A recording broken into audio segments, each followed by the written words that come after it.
I love my family, but they are ruining my kitchen days. And I do my kitchen days for them. It literally feels like I'm losing a couple hours a day looking for a spatula.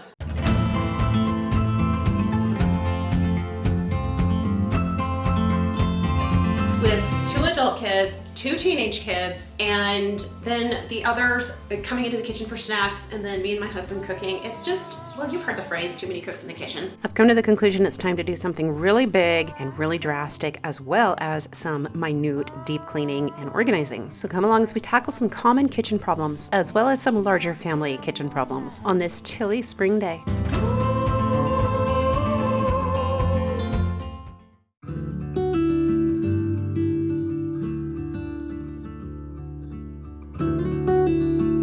There are so many areas of this kitchen that are working really well.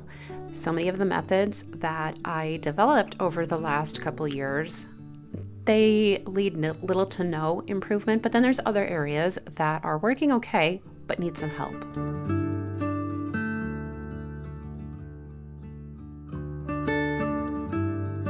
Then I also have areas where I wasn't utilizing things at all that I had bought to improve the kitchen. And then we have the areas that are just absolutely disheveled and disorganized and need to be completely overhauled. I also have a lot of restocking and refilling that needs to take place. And then there is some decluttering that needs to happen. For the decluttering, I'm not getting rid of anything. Don't go anywhere, because in a moment, I'll tell you why. I have a lot of things that aren't working in this kitchen, like this knife block. I don't like how it was creating all kinds of visual clutter in the kitchen, but on top of that, we actually do have a cutlery drawer. And the reason that I wasn't using it is because I didn't like how the knives would clang together, and that's really bad on knives and makes them dull quickly. But I decided to go back to the cutlery drawer because I learned that I can get knife protectors or knife sheaths. So I went ahead and ordered some of them for my best knives and found that most of my knives do fit inside the cutlery drawer. But besides the problem of disorganization, we were also running into the problem of the kitchen being needed for too many different things at the same time. Everybody needing the kitchen at the same time. So I have celiac, our oldest son has a couple different allergies as well, and then there is cooking for the entire family, and it was just getting really confusing. On top of all of that, I also have days where I need the kitchen entirely to myself so that I can film. I guess you could say there were too many things happening and needing to happen in this kitchen at the same time. I've come up with a solution. I put the problem that I was having in my kitchen into ChatGPT, and I was telling it my frustrations and saying, what am I missing here? How could we solve this? And it pointed out that really what you need is a breakfast kitchen and a partial lunch kitchen. And I was like, oh my gosh, that is brilliant. That is what we need. That is perfect. And I decided that we're going to turn the downstairs kitchen into a more full working kitchen. Now that is going to be saved for another video. We're going to do a cottagecore kitchen, and we've already started on it. But today I need to move some things out of this kitchen that are going to go into the kitchen downstairs. It's a typical messy Monday morning here, and so I'm going to start with cleaning up the kitchen and just doing some basic cleaning. But it's also a farm season where we have spring chicks hatching, and temporarily I had to put some on the counter here for a couple hours while we prepared their brooder space. I'm going to start in one corner of the kitchen, and I'm basically starting here because I have an idea of what I want to do over here. I want to clear out all the measuring spoons and the measuring cups because I'm going to give them to my older kids for their kitchen downstairs. So downstairs we have kind of a kitchen. It's a partial kitchen, I guess you would call it. There's a sink, there's a refrigerator, and some cabinetry. When I told my kids I was going to give them the downstairs kitchen and that I was going to make it better for them for a breakfast kitchen, they got very excited. And so as I'm working in this kitchen upstairs, they're actually downstairs starting to work on their kitchen already, and all 4 of the older kids are getting really into it. I think they're excited for some independence. Meanwhile, I'm finding all kinds of things to give to them and donate to them. I did get myself some little gifts for just swapping things out. I am really excited to show you guys what I got in this box. It's going to be super fun. Over here in this corner is my baking corner, and it's where I have everything I need to bake. And in this bottom drawer, I've just got some random things and milk filters for filtering the milk from our goats. And as you can see, this drawer needs to be cleaned out. I wanted to show you something that is working that has been a really smart buy that I've appreciated having, and it is these drawer liners. I got these off of Amazon, and it works really well. So you just put this down, and what it does is it protects the wood in your drawers and keeps them from getting all messed up and scuffed up. But it also makes it a little easier to clean. So you just take them out and you clean them. You can vacuum out your drawer when you're done and then put the protector back down. I've had these drawers for a couple of years now, and you can see they still look virtually brand new. Dirty, but brand new. I have tried the perfect labeled kitchen where everything that you put in your kitchen has labels like spoons go here, measuring cups go here. And whereas that works for some things, I found that with a homestead and a large family, but I think specifically the homestead and the fact that we have large portions of the year where we're doing things like we're doing today, canning, it means that certain spaces of the kitchen have to be kind of seasonal. So in other words, like a spring kitchen and a fall kitchen. When it's fall and I'm in mad canning season, I don't want all of my canning supplies buried. So they kind of need to have a place where we can swap things out, where they can be nearby, since I'm oftentimes canning every day in the fall, starting from September into usually December, the 1st of December. I usually don't finish canning all the produce from the garden until definitely into November. But sometimes there are those last tomatoes that are still turning green, and so I'll be canning them as late as December. But I don't necessarily want the canning stuff up front and foremost when I don't need all of that stuff. So that's why it's hard. It makes it hard because things are rotating often, and that can be, for the rest of the family that isn't involved in the canning portion, that can be just kind of confusing. It's like, okay, so this was here last week, but now it's not there. It just makes a chaos, okay? So I'm thinking that by having the downstairs kitchen for the family, for breakfast and a lot of lunches, it's going to solve a lot of this problem. At least I hope so. We'll just have to wait and see. Okay, really quick, I want to pause and thank the sponsor that made today's video possible. And I actually love this one because this ended up being my husband's Father's Day gift this year, and he was so excited when it showed up. He first started talking about it last year when he saw it. This is the Bighorn Outdoors infrared grill, and I'll be honest, I didn't fully understand the hype at first, but after seeing it in action, I get it. This thing heats up to 1,500 degrees in about 3 to 5 minutes, which means you can cook a steak in under 5 minutes and get that real steakhouse result at home. So what's happening here is the heat is coming from the top down instead of from underneath, which means you're not getting those flare-ups from the grease. It's just direct, intense heat from above, and that's how you get that really beautiful crust on the outside, like that deep, crispy sear. That's the Maillard reaction happening, and it happens fast at this temperature. One thing we learned right away, just salt this before cooking. No pepper, no garlic, nothing. Pepper will burn at that heat, so you have to add it later. But look at this. You've got that crust on the outside, and then it's still perfectly juicy. It really does turn out like something you'd get at a 5-star restaurant.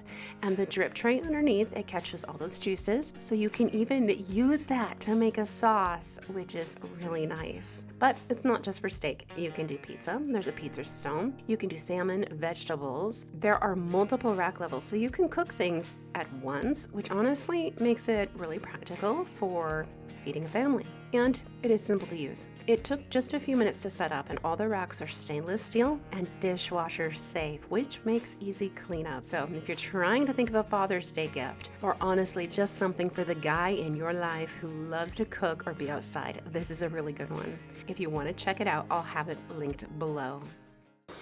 Right now I'm just going through and I'm finding all of the excess, all of the things that are actually the kids. Like this is my daughter's, it's got chia seeds in it. And I'm going through and finding all of these things and basically moving it out and decluttering. This is sugar, and my daughter has constantly teased me. I think this is cute, but my daughter has made fun of me ever since I got it. Says, Mom, it looks like an urn. So you know what? I think I'm gonna play a joke on her, and I'm gonna put it down there for her. Give it to her. I need to clean out this area over here, but I'm going to show you something else that's really not working. It's these bar stools. So they used to have backs on them. The backs broke off. I bought them secondhand. It was a really good deal, but I did buy them secondhand, and they were kind of falling apart when I got them. And now there's no way to get the screws out, though. The screws broke off, and so they rip our clothes when we sit on them. So we have got to come up with a solution on that, or else get rid of the bar stools. But I want to fix them. I want to just take the tops off. It's going to be easy to do, and replace the tops with another piece of wood. My husband's a carpenter, so we're going to do that. I am embarrassed of these bins. They're very dirty. I've slowly been swapping out the cloth ones for these wooden ones. Probably twice a year I'll go get a couple more wooden bins, and I like them much more. They don't fall apart and they don't get stained like those cloth ones do. I like to line them with burlap. The burlap sacks, I got them on Amazon. They're great for lining these.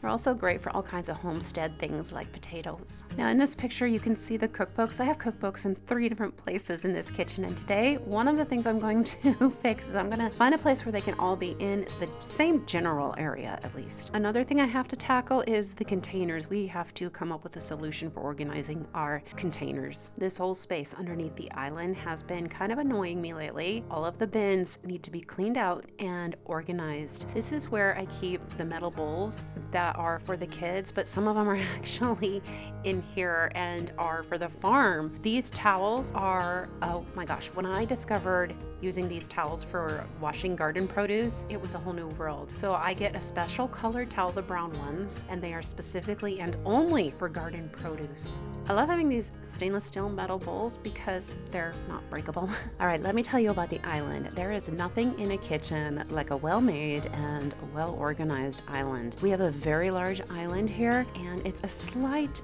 bit oversized, and I did it that way on purpose because I knew that there would be often a lot of cooks in here at the same time, and I also wanted the storage space underneath. Now, we still need to build our island. This is a hodgepodge island. This is from a bookshelf that I found at Walmart and just laid on its side. It's not the most ideal situation, but this is a classic example of working with what you have, and that's what we're doing here. We will build an island someday when we have more money to afford it, but right now this works. It needs to be cleaned out quite regularly. Now, one thing that I will say about this island is that it comes with the cubicles, those cloth cubicles, as you can see in the lower right hand cubicle. It's stained. It is starting to become a little dilapidated. The boxes work better. If you can find vintage boxes like the 7-Up box, or even the crates, the wooden crates that you can find at Walmart and hardware stores, and get maybe just one a month if that's all you can afford, they're worth it because they hold up a lot longer and they're far more versatile. They're also great for storing things like produce, onions, potatoes. In my experience, the cloth cubicles are not a good buy. They are expensive. I think they're expensive. They're like $10 a piece or more, and they do not last very long, and they definitely do not hold up to children. Maybe if it's just you using them, you can get them to last longer, but they don't stand a chance against kids. If you want to find boxes like that 7-Up box, places that I suggest to look are antique stores. You can also try to find them at flea markets. I think that's where I found mine. And of course, another place you can try is Facebook Marketplace. One of the areas in my kitchen that has been bothering me for a while is this arched shelf. It seems to gather so much clutter. I've come to the conclusion that although I like having my recipe books like kind of on display, they just look kind of messy here, and I have too many recipe books to even really fit them all on the shelf, and I think I want to just put them all in one place so that I don't have to go, okay, was that recipe book over here? Was it over there? So I decided I'm just going to put all of my recipe books down in this little corner on the shelf. They're not going to fit in one space, so I'm going to have to put them in 2 different spaces. One of the organizing rules that I've learned in times past is to gather like things together. So that would mean things like the recipe books, or maybe things like your pots and pans. If they're kind of all in one place, it makes it a lot easier if you're able to put it in one place. I know some of us don't have kitchens where we can put everything all in one place, but if you're able, it does make things a lot simpler in your kitchen. It also makes things simpler to have stations. For example, a cutting station, a station where you have your baking.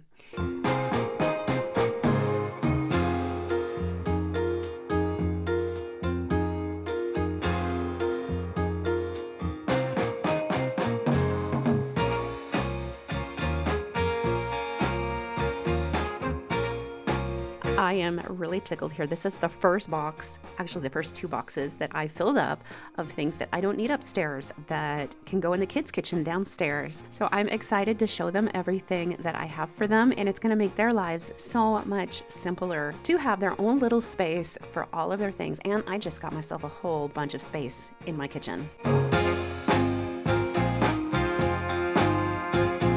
I kid you not, it feels like I lose around 2 hours a day just looking for things that have been misplaced in the kitchen. So today I am canning some beans. I do this every spring. I usually start in the winter and I can a whole bunch of beans. This is a little trick, by the way. It keeps your house a lot cooler. If you pressure can your beans, you can keep your house cool all summer long, not having to cook beans. So I'm doing that today, but I have these long spaces of time where I'm waiting for the canner. It's 90 minutes that I have while I'm waiting for, actually it's 2 hours in between batches, because I gotta let the canner cool. So for 2 hours, I gotta stay near the canner and in the kitchen, and it's the perfect time to go through every drawer, every cabinet, clean everything, get everything reorganized.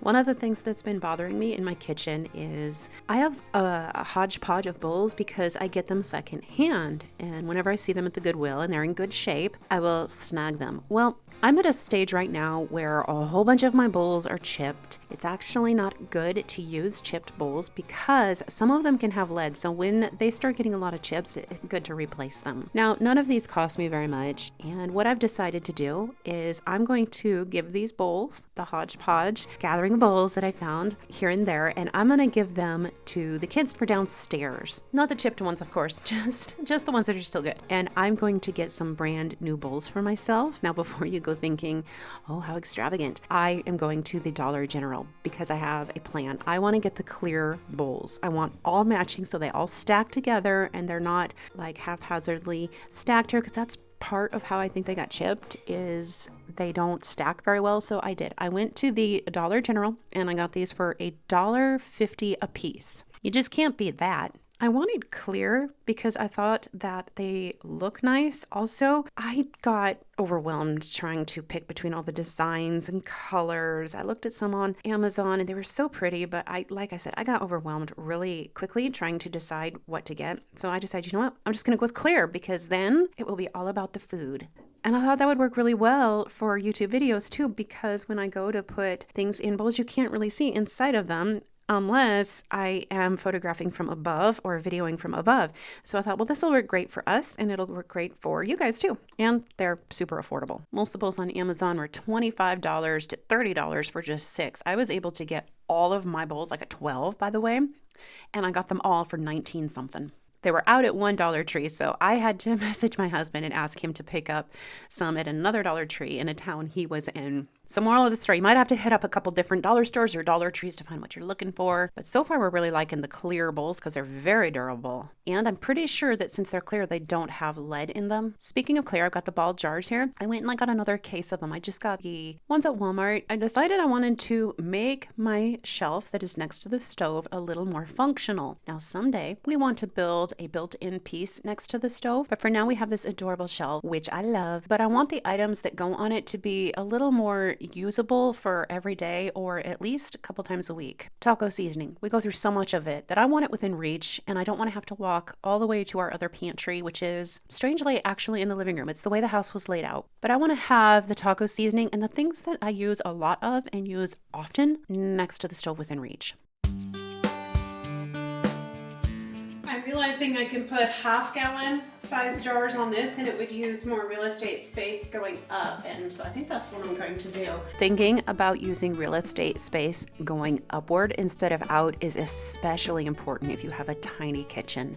For most my time cooking for my family, I've had either small kitchens or very, very difficult kitchens to navigate. This is the first nice kitchen that I've ever really had that was large enough to accommodate the cooking for my larger family. It has been quite a journey for me. I haven't had the best luck with kitchens in my past until now, so I really love this kitchen so much. And I especially love taking care of it. I've always loved taking care of all my kitchens, even when, you guys, there's times where I literally had cardboard in parts of my kitchen. Actually, I still do use some cardboard. I use cardboard in some of the drawers to organize and separate and create sections. But anyways, the point that I'm trying to make is that we have lived large seasons of our family life in the very low income bracket and even at times dipping into the poverty brackets for seasons. And it was hard. And there's times where I've literally cried tears over my kitchens that I've had in times past. And I've talked about that in some of my past videos here. But one thing that I really believe is that it's important to take care of what you have, even if what you have isn't very nice. You can always clean what you have and take very good care of it. And that is something I've always lived by, even when I didn't have a nice kitchen, even when I was literally cleaning spots with cardboard. In my experience, the Bible verse that talks about he who is faithful in little will be faithful in much has been true. All right, one of the spots in the kitchen that's working very well is this rack.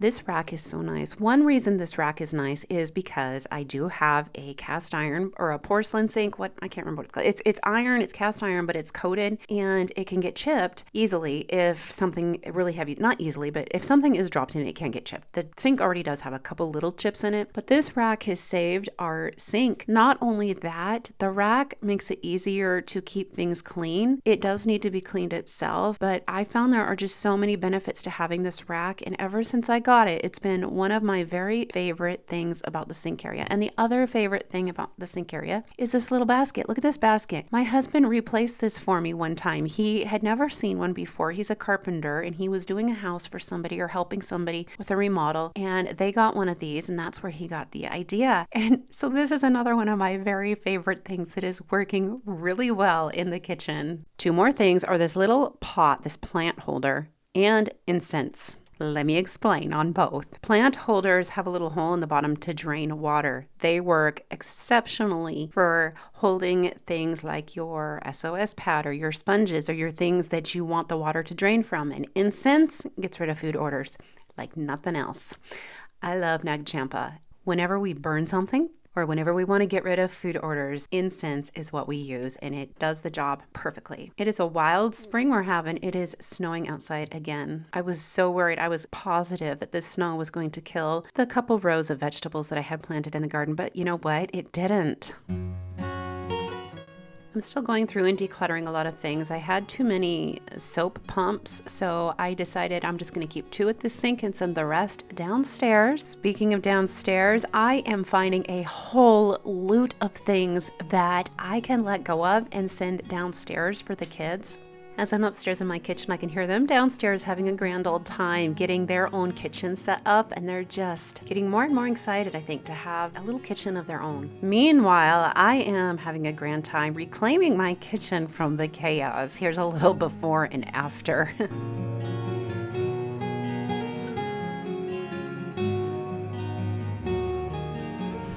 It's honestly turning into such a peaceful and productive kitchen day, but it did run into 2 days. I wasn't able to get it all done in one. Some more areas that are working exceptionally well that I do love about the kitchen are my spice drawers. I showed you guys in a video a while back this whole spice organization. The container area is working. We just needed to reorganize it. The kids came upstairs and they helped me get all the containers, made sure they all have all the lids. We threw away the ones that don't have a lid or a bottom and got this area organized. This area over here is all organized and it's much better than it was. Got it ready, and I think that bin there is empty. So I have empty space, which is always a bonus after reorganizing and decluttering. It's always so nice to have spare space. All the cookbooks are together now.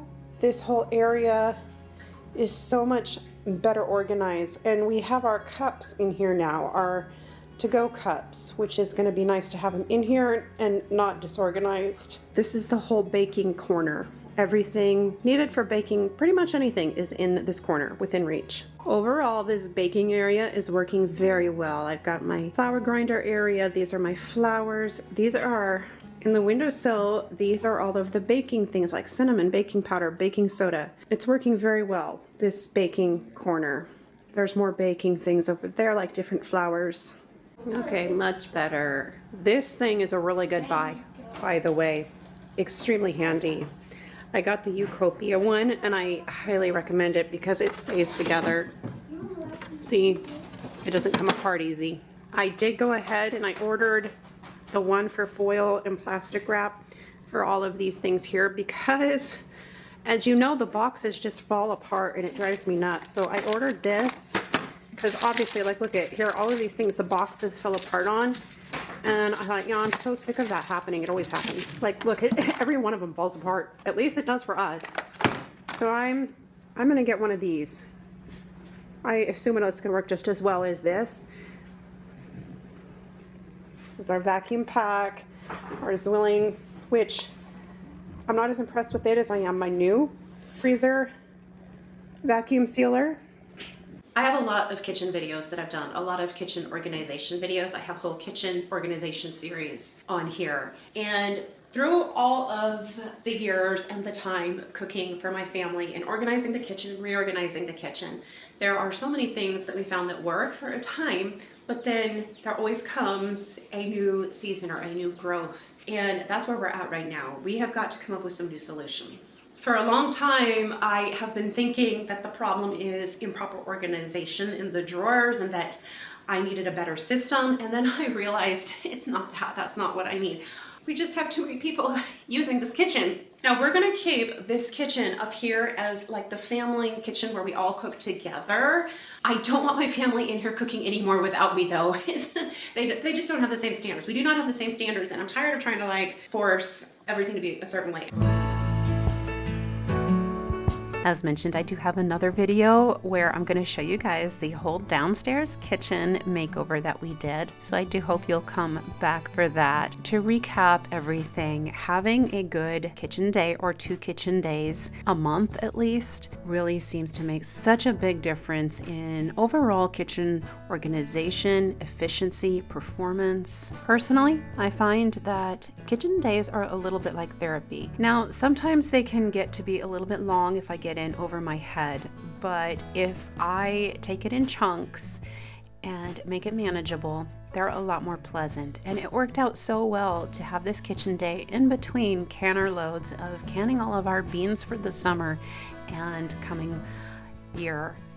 Once planting season hits, it's going to be a whole different ballgame, and I'm going to be so busy with work, keeping up with the kids, gardening, and then of course we're going to want to get some beach days in there too. So having fast food prepared, healthy fast food prepared that I've made from scratch helps so much. And going into the whole gardening and summer season with a well-organized kitchen is kind of like having a secret power tool in the repertoire.